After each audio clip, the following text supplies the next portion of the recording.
Okay. Hi, I'm Bob Schrupp, physical therapist. Brad Heineck, physical therapist. And together we are the most famous physical therapists on the internet. Well, in our opinion, of course, Bob. Brad, in going along with trying to help determine what your shoulder pain may be coming from, today we're going to talk about whether or not your pain may be coming from your AC joint.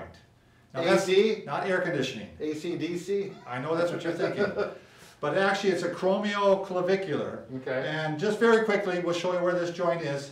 If you look along the collarbone, Brad, do you want to go ahead and show where it is? Yep, right here we got the collarbone, both sides. I'm going to go on this side because it's closer to me. And if you follow with yourself along that collarbone where Bob is going right there, it gets a little harder out here because you get some tendons and soft tissue in there, but it connects up to the acromion, which is this paddle-like bone here, which is part of your shoulder blade. And there's a joint right there, and you can feel it in there, and that can be tender sometimes, right on that joint. And you can actually dislocate that. I dislocated mine playing volleyball. Sure, and you can do it by landing right on the shoulder. Yeah. It often hurts to lay on that shoulder when you're sleeping at night, although there's a lot of things that'll hurt when you're laying on it. Right. Overhead activities can hurt. And it also, where I tend to actually get it injured or bothered is if I do a lot of bench press or push-ups. Yeah. That's when it starts to hurt on me. So we're going to show you 3 tests you can do on yourself. Real simple ones. Oh, just to clarify, I hurt mine playing volleyball, but not playing the game. I fell down. It landed on my shoulder, so. I don't even want to know. I don't even know. Okay, the first one, we've heard this thing called different things. One place called it the scarf test. So I'm testing the right side, Brad. So you just take your hand and grab your left shoulder, and then you can just actually take the other hand and push the elbow up, like this. So straight up or up and over? Straight up. Okay. Now, if you're going to test the other side, you just reverse it and go up like this. Now, again, interestingly enough, I'm having a little pain on this side, and I do this, and I feel it on this side, and I don't feel it on this side. So positive test over positive test on here. Positive meaning that it did give some reaction. Right. So what's the next one?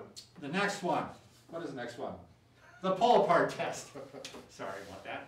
Okay, the pull apart test, very simple. You're going to grab your hands like this, your fingers together, and pull apart. Right. So if I wasn't, if they weren't holding it, I'd actually go like this. Right. Same thing with this one. I can actually feel that one, Brad, in there. Sure. I can feel it on this side. I don't feel it on this side. So you got 2 positive tests. I got 2 positive tests. The third one is a very simple, horizontal adduction. I'm sorry. Bring your arm over and then across like this. Or like this. Right.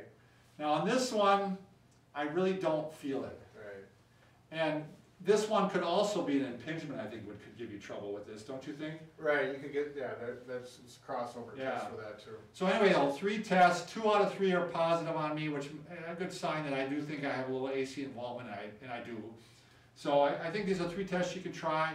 Again, in the future, we'll have a video on what to do about this. Sure. There's some treatments you can try. Right. So again, these tests are, if you have 3 out of 3 positive, you probably have an AC, but it doesn't necessarily your AC joint is, injured. A physical therapist is going to do some other tests too, probably, to determine whether or not it's the issue. Yeah. But again, to kind of give you a ballpark idea whether or not what might be bothering you. Right. So you're not wandering out in the dark thinking, what is it? So yeah, if you're one of those self-diagnosing people, keep subscribing to us. Keep subscribing, or subscribe at least once to us, because then you'll keep watching us. You better believe it.